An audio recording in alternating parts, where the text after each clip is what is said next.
taken money. It's the ultimate conscience pacifier. The world has a new monetary system every 30 to 40 years, the classical gold standard, where every unit of currency in existence, every dollar, every British pound, and so on, was backed by an equivalent amount of gold at the treasury.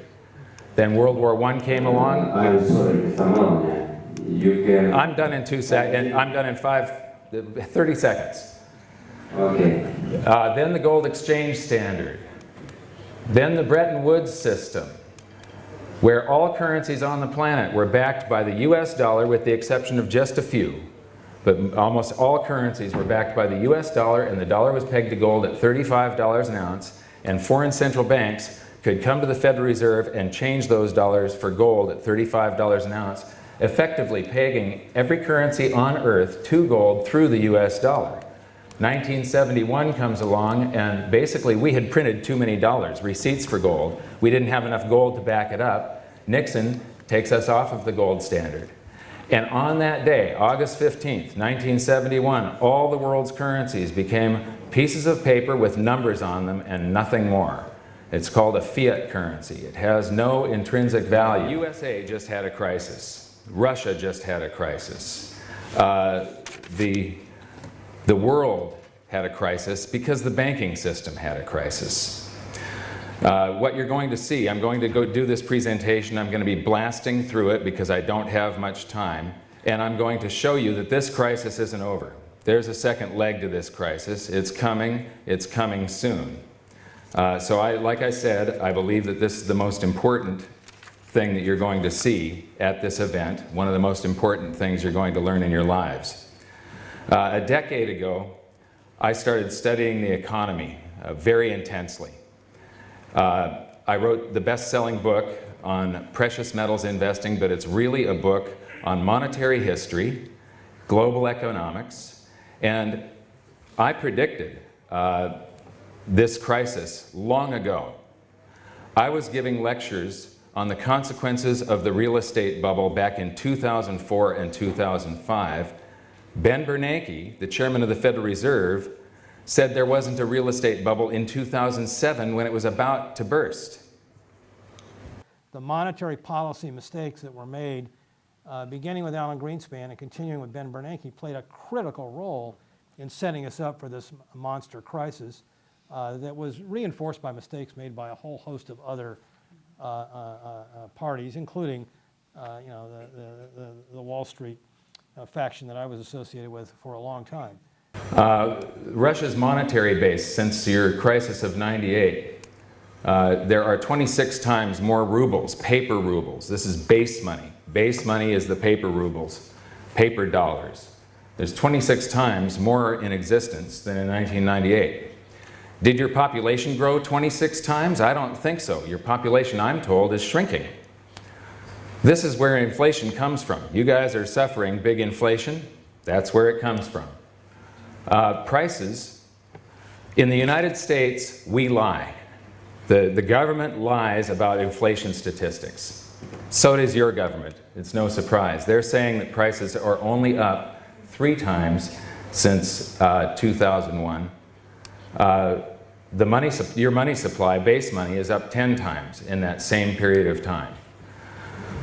Banks create money by monetizing the private debts of businesses and individuals. That's the Federal Reserve. I know that you guys don't think that you're creating money when you create loans, but when those loans get deposited into another bank that you've created, you have created money. And then they get redeposited. Every time you write a loan, that loan is going to somebody that's going to buy something. When that seller deposits that currency in his account, there's now 2 bank balances that show money in them, not just one. And this is where most of the money supply of a country that has an advanced monetary system comes from. So I'm going to whip through this very quickly. It doesn't really matter if you understand it or not, but this is how currency is created. And what I've found is that almost nobody really knows how currency is created. In the United States, the Treasury issues a bond which is nothing but an IOU, and the primary dealers, the biggest banks, come and show up at the Treasury auctions and buy those bonds. A few of those banks are now dead. then the Federal Reserve, through something called open market operations, will show up and either drain liquidity from the system or add liquidity to the system, and they will buy some of those bonds. When they do, they write a check from a checkbook that has nothing in it, and currency springs into existence, base money, paper dollars. Then the next month, those banks go back and show up at a treasury auction and buy more bonds. So what ends up happening is you have this buildup of bonds at the treasury and base money, bonds at the Federal Reserve and base money at the treasury, and then the government will do some deficit spending, and the government employees, the soldiers, the government contractors will deposit that in the commercial banks, your banks. Now, the miracle of fractional reserve lending comes into play.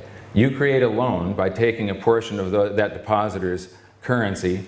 I'm going to use a 10% reserve ratio as an example here because it's easy math. So somebody deposits 100 rubles. You borrow 90 of that out of their account and you loan it to somebody.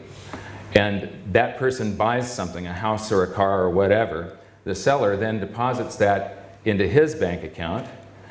And so now there are 190 rubles in existence.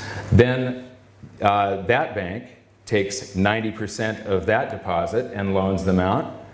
And now there are 271 rubles in existence. And this process repeats and repeats. And under a 10% reserve ratio, it's possible. You wouldn't do this because you wouldn't push your balance sheets right to the edge because you could get shut down. But if you go right out to the reserve ratio and the reserve ratio is 10%, $100 rubles can create 1,000 by you guys.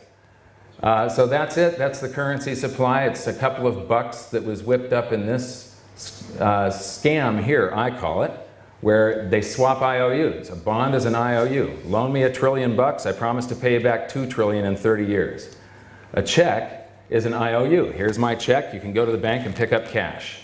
So they swap IOUs, currency springs into existence. You guys get to magnify it, and you guys get to get rich off of this system, so it's really a good system for you. This system does transfer wealth from the population to the government and the banking system continually. So it's the whole currency system is a couple of bucks whipped up by that system and then a bunch of numbers that you guys type into your computers when you create loans. It's just credits and debits on the book. But anyway, in the United States, we have to work for some of that currency supply so that we can save it up so that we can pay tax. We pay that to the tax collector called the Internal Revenue Service. The Internal Revenue Service then turns it over to the Treasury so the Treasury can pay the principal plus the interest on that bond that was purchased with a check from nothing. So all of this, the value of the currency comes from all the labor and ideas and talent of the people right here. This is what actually gives it value. And because there was interest due on that bond, and there is interest due on every single one of these loans, there is always more debt than there is currency to pay the debt. In the United States, we have about $14 trillion, but we have $60 trillion of debt to pay with that 14. It's impossible. This system cannot go on forever. It's eventually finite. Eventually, interest will start outstripping the amount that you're borrowing into existence every month, and the thing just goes into a hyperinflation eventually. So, because there's interest due on this bond, and it's paid out of taxes, every paper dollar, every paper ruble in existence is a promise to tax us until the day we die, at least in the United States. You don't pay a lot of income tax here, but in the United States, every dollar in existence is a promise to tax us until the day we die, because it's borrowed into existence and it's all promised back. The entire currency supply is owed back plus interest. So, the US monetary base, it took 200 years to go from $0 to $825 billion in existence. Then along came the financial crisis of 2008, and Ben Bernanke wrote a bunch of checks to bail out the banks, and when he did, base money was created.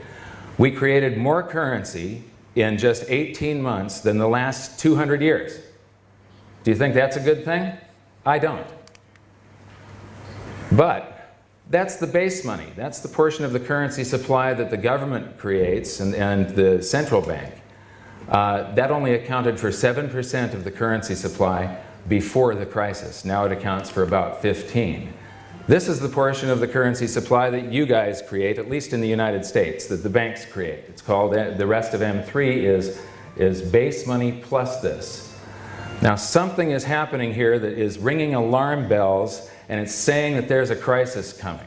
If we deduct base money from the M3, what you see is that there's a collapse of the currency supply. This has not happened since the Great Depression. This is the first time since the Great Depression the currency supply is collapsing. It's collapsed by over $1 trillion. This is people getting scared, and they save up and they pay down debt. Instead of borrowing more currency into existence each month, they're extinguishing it by paying off their loans. So this is the way a debt-based currency system works. 4 minutes. Okay. You have 4 minutes. Okay. You keep on promising to pay more debt than you're borrowing in currency into existence, and every month there's a payment due, whether it's the bond, whether it's the loans to you, and as long as the public feels good and borrows more in existence, the economy grows, the banking sector grows, people feel good. But sometimes when things get bad, people get scared and they start saving and paying off debt. And then a debt-based currency system can literally implode. It's that simple. It really is that simple. It's made complex by all of these rules and regulations and stuff, and it creates a smokescreen so you can't really see what's going on.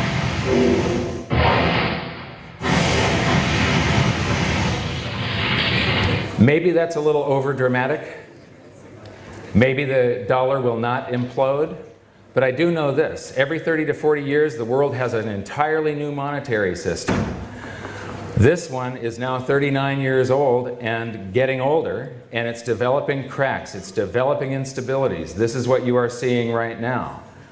By the end of this decade, the dollar as it exists today will no longer exist. It'll either be a different dollar or we will have some sort of world currency, but we will no longer be on the worldwide dollar standard.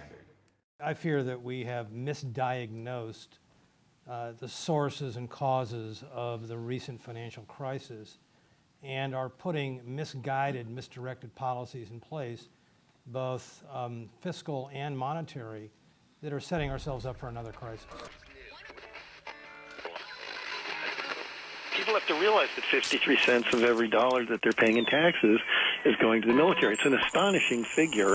There's an enormous amount of money being blown on war and killing and destruction. But well, break this down. Break this down a little bit. You know, how much money? Where's it going? Well, look, there's a $3 trillion 2011 budget proposal. It'll probably go a little higher, but they always do. But, you know, so let's round it up, $3 trillion that is being proposed for the next year. And of that includes a direct Pentagon budget request of $717 billion at this point. That'll also rise, as it always does. There's a proposal for $158 billion. They call it contingency fund for the two wars, but that'll rise. Then you got $40 billion in black box intelligence funding that doesn't get written in the budget, but really what is that? They never tell us how much they spend on the CIA and the NSA and the DIA and all these different intelligence activities, which are all war-related.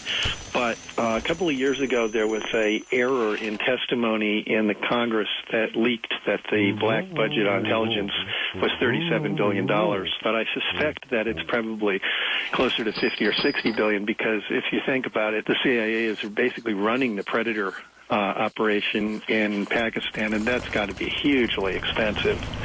So, you know, I suspect that the intelligence budget is probably much more than the $40 billion I gave it. Then you got another almost $100 billion in non-Department of Defense military spending, and that includes things like the military portion of NASA, military spending by the State Department. Remember, they hire all those military contractors to guard their embassy operation in Iraq and their embassy operation in Afghanistan and so on. It's pretty huge. Then you've got the Homeland Security budget that is largely military, and then the VA, $123 billion in veterans benefits for the damaged goods from all our wars. And finally, there's $400 billion in interest on the debt to pay for our prior wars. And that's just the interest. So that all adds up to $1.6 trillion. $1.6 trillion, and sort of like, how does that compare to the recent health care bill? Like, what's the... Oh, the recent health care bill was $1 trillion for 10 years, over 10 years. But we're talking about $1.6 trillion in 1 year. $1.6 trillion. So we could have... Yeah. Yeah, exactly. Next time you hear that the government needs to cut funds for providing medical care to the children of laid-off workers, or that supplemental unemployment funds are running out, next time you hear that federal funds that are needed to fund extra teachers at your school are being cut, or that Social Security benefits need to be cut back, or retirement age needs to be increased to 70, next time you hear your local post office has to be shut down for lack of funds, next time you hear that Medicare benefits need to be reduced, think about that 53% of your tax payment that's going to finance the most enormous war machine the world has ever known. And that's the truth. Mark, let me just jump in here and ask you about the IMF's take on this, because they are saying, yes, there's shaky markets, especially what we're seeing in developing markets and in Europe, but that the U.S. strength is going to rescue us all. Plus, before Edward Snowden revelations, before Julian Assange revelations, there was the economic hitman revelations, that there was the IMF, that they were doing dirty things and they were taking world leaders out to protect the banksters. So let me talk about what's happening in the Middle East and Eastern Europe, where IMF debt, whether in Egypt, Libya, or Ukraine, always seems to follow coups. What's your current thinking?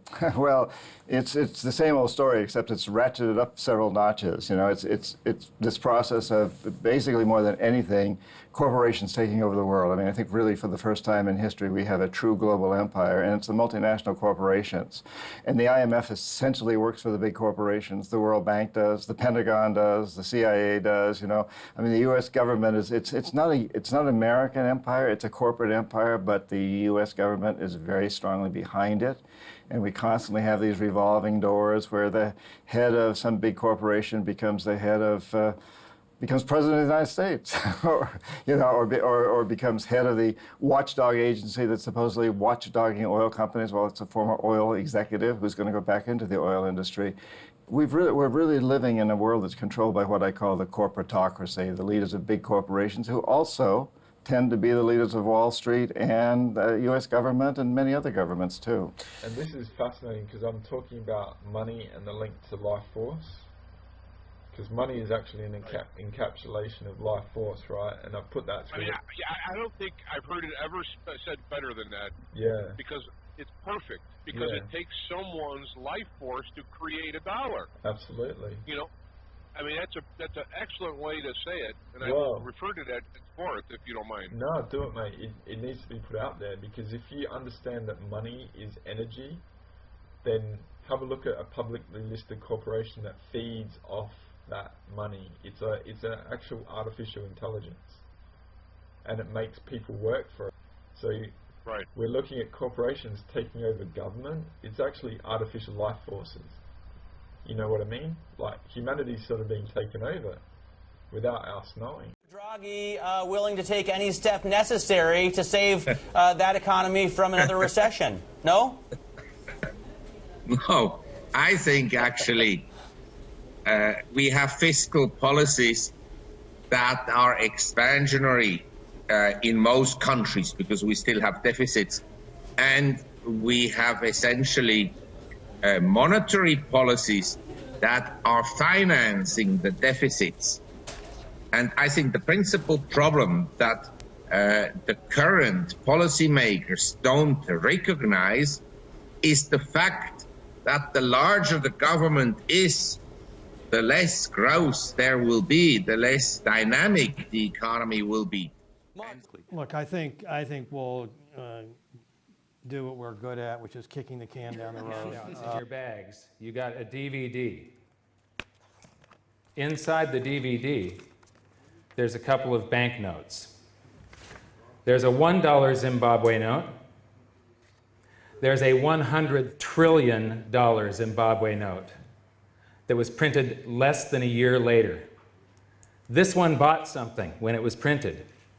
This one bought nothing in less than a year. $100 trillion. Everybody here has one of these. This is what happens when a government is run off of pure deficit spending. This deflation will cause central banks around the world to try to inflate, to help stimulate the economies. The policies that are in place right now, massive open-ended fiscal stimulus and zero interest rates, were policies that were determined in many cases, correctly so, in the depths of a horrific crisis. So the crisis is over. It's been over for now a little over 4 years. We have a lousy recovery. We know that. We don't debate that. But we have a recovery. And is it appropriate to maintain the extremes of crisis-determined policy in the midst of a crummy recovery? And I don't think it is. The advocates of open-ended fiscal and monetary stimulus really are totally inarticulate on the exit strategy, how we get out of this. What are the conditions that allow us to go back to normal interest rates, to normal budget deficits? They're so wedded, and again, this is a combination of ideology and politics to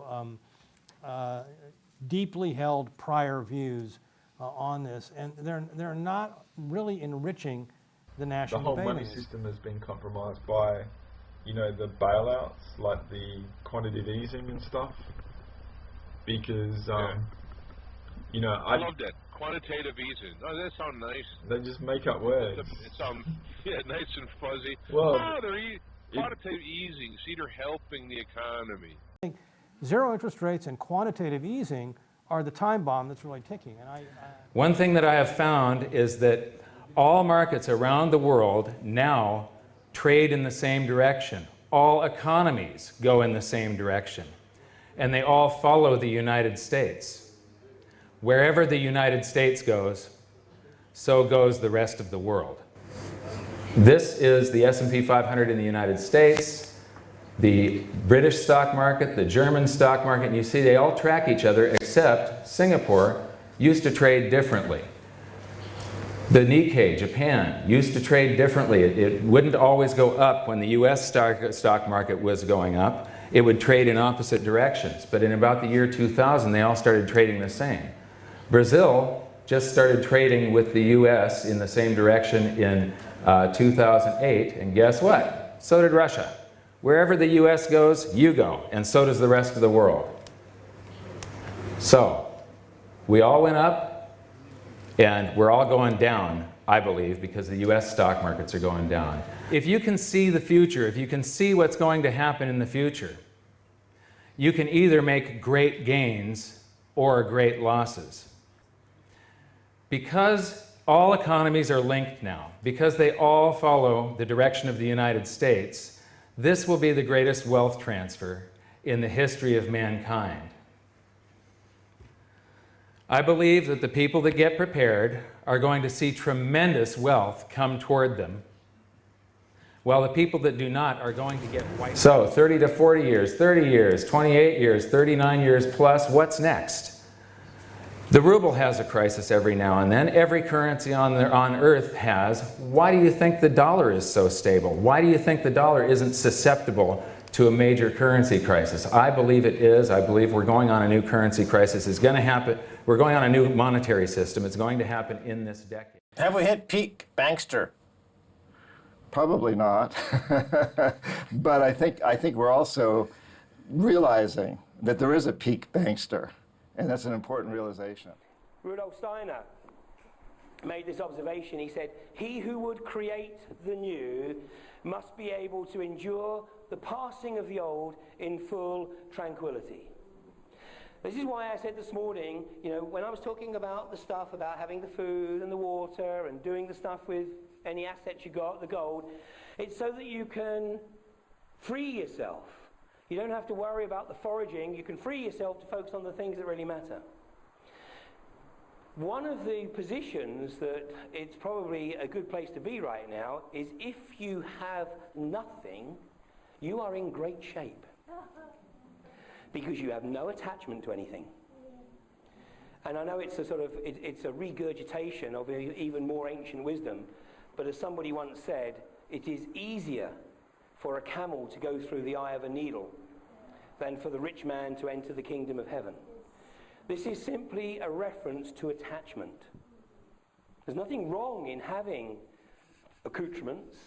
It only becomes a problem if there's an attachment to them. So one can argue that if you have nothing, you are relieved of that burden.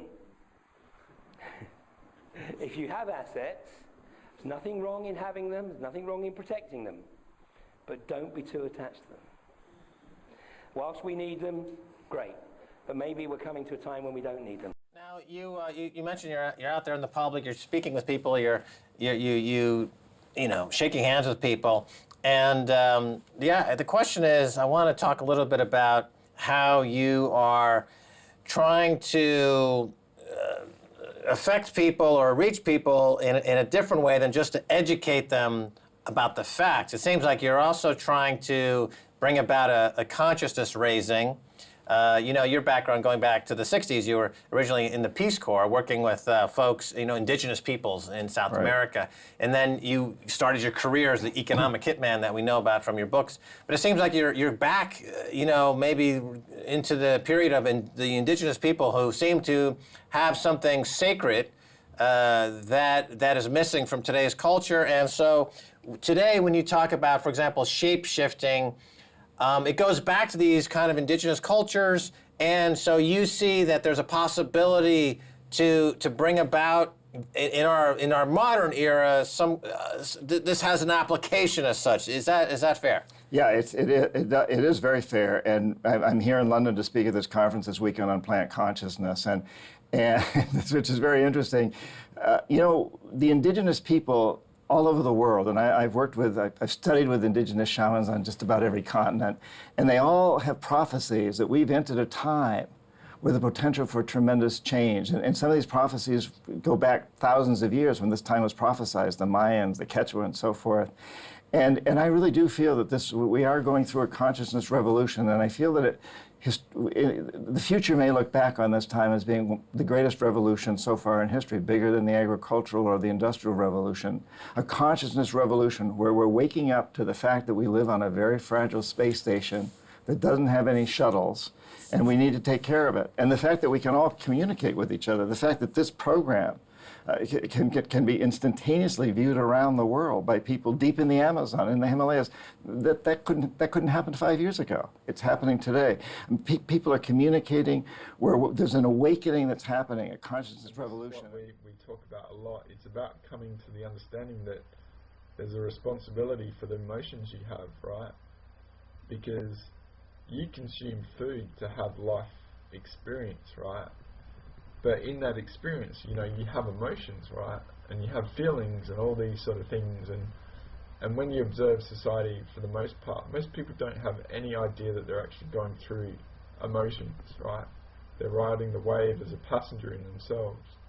But when you actually equate that, say if you go through a fear state, it has a cost on your adrenals, which release adrenochrome, and you need to have like the precursors like cholesterol. I'll give you an example of some activism here in the UK. We've been talking a long time on this show about Wonga, which is a payday lender, that at one point was charging annualized interest rates of 5,000%. As a result of our revealing and pushing the near criminality of this company, they were forced now to roll back their work doing this. They're now having to forgive 330,000 people of what are essentially illegal, usurious loan sharking.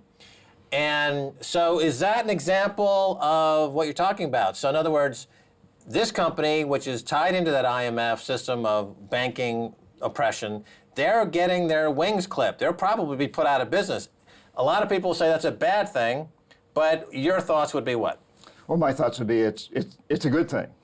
You've exposed something very, very important here to expose, which doesn't mean giving people loans is a bad thing, but it means that they're doing it at those usurious rates. That's criminals, obviously criminal. And yeah, I think we're at this time when this is becoming a lot clearer. So the fact that we're talking about this, Max, is very encouraging. And a lot of people are viewing this show. We've still got these, like in the United States, we have these major networks like CNN, Fox, and NBC and ABC, who are kind of spewing the party line for the most part. There's some exceptions. But we've also got all this alternative media now. And so I think we're in a classic clash. It's like the feudal lords clashing with the Robin Hoods of the world. We're at this time when there's this amazing clash, and we don't know how it's going to turn out. But what we do know is that there's a growing number of people who are becoming aware and who are becoming activists in trying to change the situation. At the same time, the status quo steps in harder and harder and harder. So the United States has all these draconian laws now. They can listen to everything we say. They can watch everything we do. It's happening in England too, of course. It's happening around the world to a certain degree. And at the same time, there's another whole group of people that's exposing this more and more and more. And I find, for example, in going to colleges and business schools, MBA programs and law programs, advanced programs, that 10 years ago, I would ask the students there, well, what are your goals in life? And they would say, money and power. And today, I don't hear that very much anymore. What I hear is, well, I want to have kids, and I want a better world. I can see that we're creating a disaster here on this planet. We can be far more responsible with the emotions we have if we're aware of them actually occurring, right? So we don't give our power away. We don't waste our life force.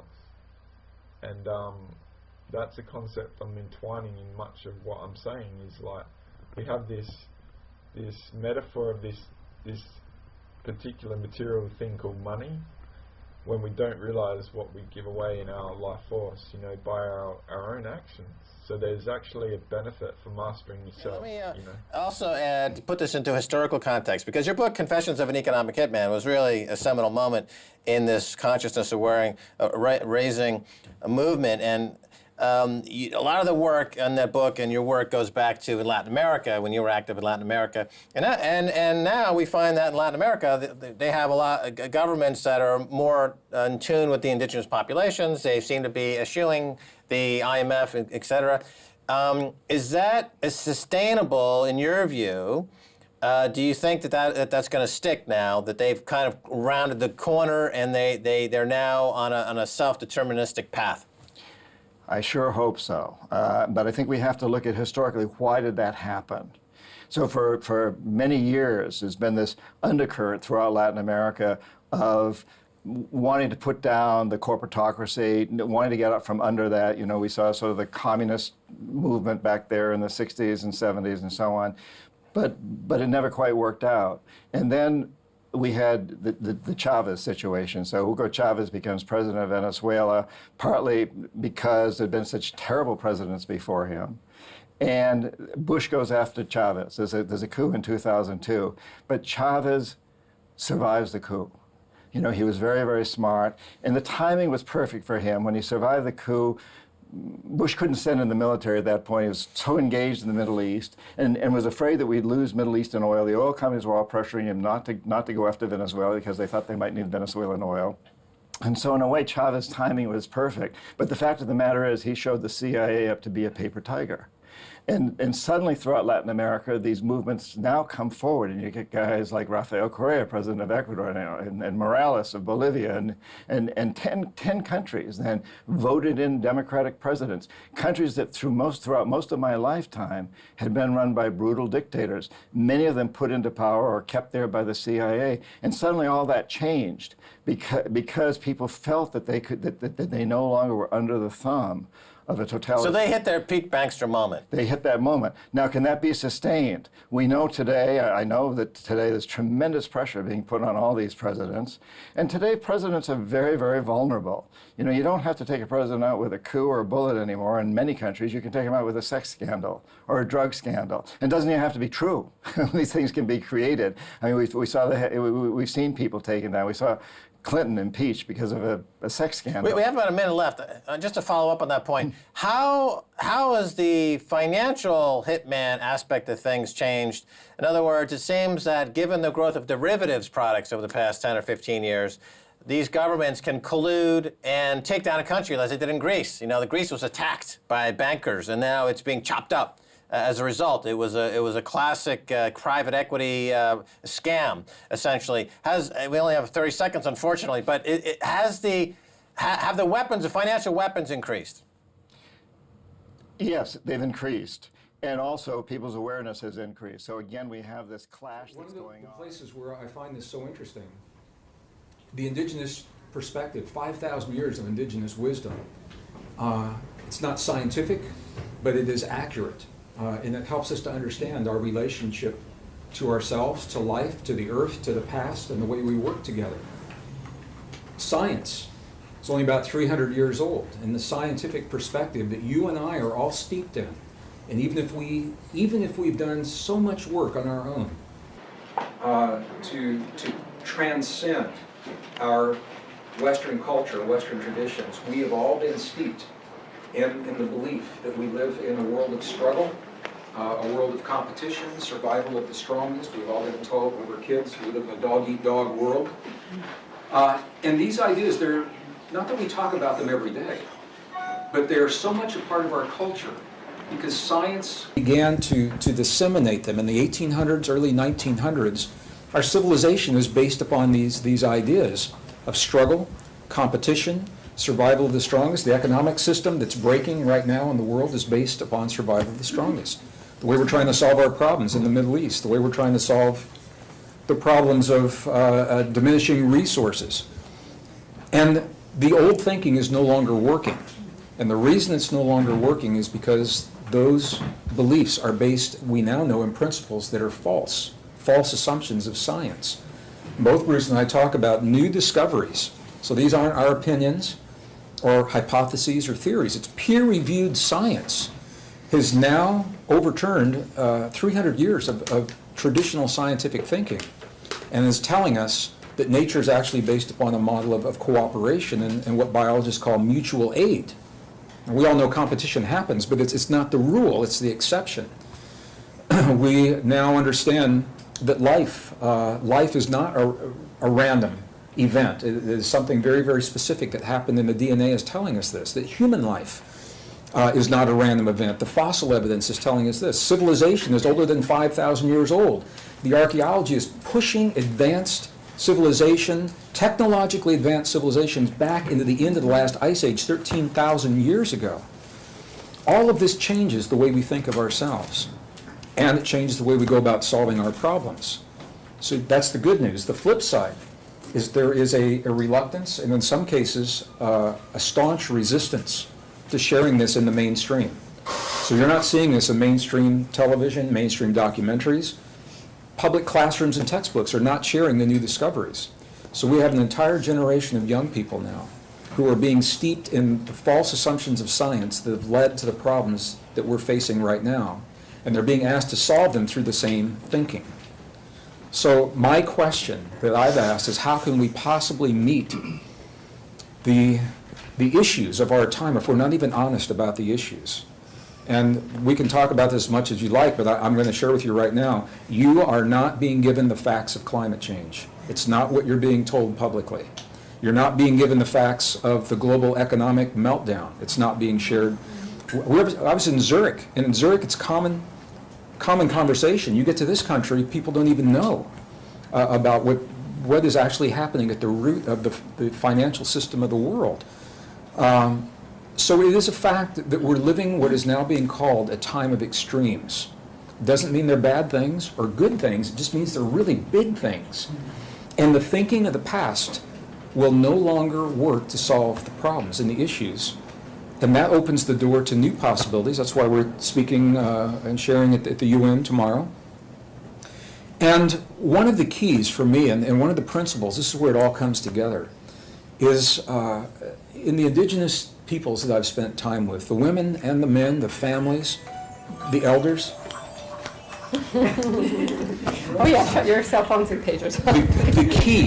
The key for these people, they have been through times in their history very similar to what we're living through in ours right now. And if we have the wisdom, we can learn from what worked with them and what didn't, and the things that worked, do a lot of, and what didn't work, stop doing it in our time. Resilience is the word that comes up again and again. And when you talk about resilience in the Western world, the modern world, there's a sense that resilience, and it's actually defined as the ability to return to a normal functioning, or the ability to spring back after a traumatic event on a personal, a community, or a national or global event has happened. And that kind of resilience, we're all familiar with it. It's worked in the past. We've experienced it in our lives. There's an expanded form of resilience, and the Stockholm Resilience Center is pioneering a lot of the work with this. It's a way of thinking and living that makes room for the extremes in our lives each day, so we can actually thrive in the midst of the extremes because we have allowed for them in the thinking and living, rather than trying to live our lives as if this change is not happening and then acting surprised when something goes wrong, like a severe weather event. We're going to see the severe weather events because we are in a cycle of climate change that's here to stay, at least for our lifetimes. As a geologist, I can tell you the ice cores of Antarctica, I have no political agenda. So, and I have no academic credibility to defend. I can tell you exactly what those ice cores are saying to us, and it's not what we're hearing on mainstream. What you're hearing on the mainstream is a negotiated story, and they're quick to tell you that. It's a negotiated story that's left out some of the vital details. So the good news is that we already have all the solutions. For every major issue, all the big problems in our world, we have the solutions, and Bruce and I talk about this all the time.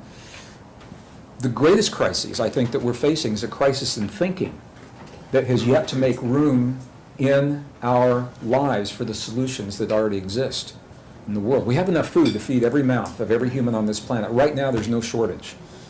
The food is not the problem. It's the politics and the thinking that won't allow it to get in the right places. We have forms of energy that produce no greenhouse gases, that are inexpensive, abundant, that could fuel every home of every human on the face of the earth that chooses to have power in their home. It's not the technology that's the problem. I think back, and I know most of you in this room are old enough to remember this. I remember John F. Kennedy gave a speech that changed my life when I was young. In 32 words, he changed the course of human history. And what he said is, we choose before the end of this decade to place a man on the moon and bring him back safely. I'm paraphrasing. And it happened even before the end of the decade. And people say to me all the time, they say, how did that happen so fast? How did they develop the algorithms for the trajectory, and how they learned to build spacesuits and the packages of Tang that all the astronauts were drinking? How did they do that so quickly and implement it in 10 years? And the answer is why I'm sharing this story right now. The technology already existed. No one in a position of authority and power had ever given a mandate for that technology to become a focus and accomplish a goal. And when then President John Kennedy, when he made that statement, it was the mandate, unprecedented, for the military complex, the civilian academic university complex, for corporations to free the money, banks to free the money, in a way that had never been done before. And the reason I'm saying is because that's precisely where we are right now. It's not about going to the moon, but it's about alleviating the suffering of people in the world who don't have the luxury to be in the salon like we are because they're struggling for their life tonight. But the key for those people is that we have the ability right now to implement a transformation. It can be done quickly or it can be done gradually over a long period of time, but no one in the position of authority and power has yet to make it a priority in this world. And I'm not saying it has to be a president of the United States. I'm simply saying that the fact is, if it were a priority, we have what we need to do that now. Resilience is the key, and community and cooperation that we now know is the essence of nature itself. Nature shows us this model, and I know Bruce shares this so eloquently. When he looks at the cells, we want to see how the world works, Bruce will tell you all about the cells. So we're learning now, and people ask me all the time, they say, Greg, you think we made some big mistakes. I think it's more useful, personally, to think of ourselves as on this huge learning curve. And I think we've made choices in the past based upon what we knew, and they worked so well, they got us here. We're here now, so they worked. But now the world changed, and this is the last thing I'm going to say. The world changed, and no one has told us. There's been no special on BBC or CNN or the New York Times or some glossy magazine. And people all over the world now are clinging to an idea of the way things used to be and the way that they used to work in the world that used to be. And they're waiting for that world to return. And those are the people that are hurting and struggling right now because that world is gone. And because it has not been acknowledged in the mainstream, and this is something I think we all can, and Alan, you help with your films, doing this beautifully. Because it hasn't been acknowledged, we have never had the opportunity to mourn the passing of a way of life that we all have mastered, and in the same generation that we mastered it, it has disappeared. And in the mourning and letting go, that is what frees us to embrace the new world, beautiful world, powerful world that's emerging. But unless that can be shared on a broad, general, mainstream basis with everyday people, they're still thinking that we're in a temporary world that's struggling, and they're waiting for the normal to come back, and they put their lives on hold. They're not, I know people, I tell this story in one of my books, they're not having babies, they're not buying homes, they're not sending their kids to school because they're waiting for things to get back to normal. And it's a normal that can never happen because that world is gone and no one told us. So our prayer, individually and collectively, and through the work that Source of Synergy Foundation, Synergy is what it's all about. That's why it's such a perfect name for your organization. And the Source of Synergy Foundation, I think, is a beautiful example of the kind of organization that is emerging that transcends the polarities and the differences. E.O. Wilson says this beautifully. He says the world from this point forward is going to be run by synthesizers. People that can take a lot of information from a lot of different places and make the right decisions at the right time and think critically about it. So it's no longer enough to be an expert in one field because the world doesn't know those boundaries. But we're being asked to draw from everything that we know and to synergize it in a way that we've never done before. So as the world changes in ways that we're not used to, faster than we've ever seen, our lives are changing as well. And we're all learning together. And this is where I think the synergy of the ancient and the indigenous wisdom, married with the best science of today, through community resilience is the key to bring us full circle. And that's where I'm going to stop right now. Thank you. 15 minutes. So, ladies and gentlemen, please help me give a warm welcome. Give it up for Bruce. I love this man, obviously. No, what you don't know is he was a rock promoter, and I was a musician long before we were ever authors. So if this whole gig doesn't work out for us, we're going back to the music business. So just so you know. But I think for you and me and people like us to keep exposing this, and for the common man to recognize that we have power. Ultimately, the corporations depend on us to buy their goods and services and invest in them. So we have the power to take back control, and we need to do that.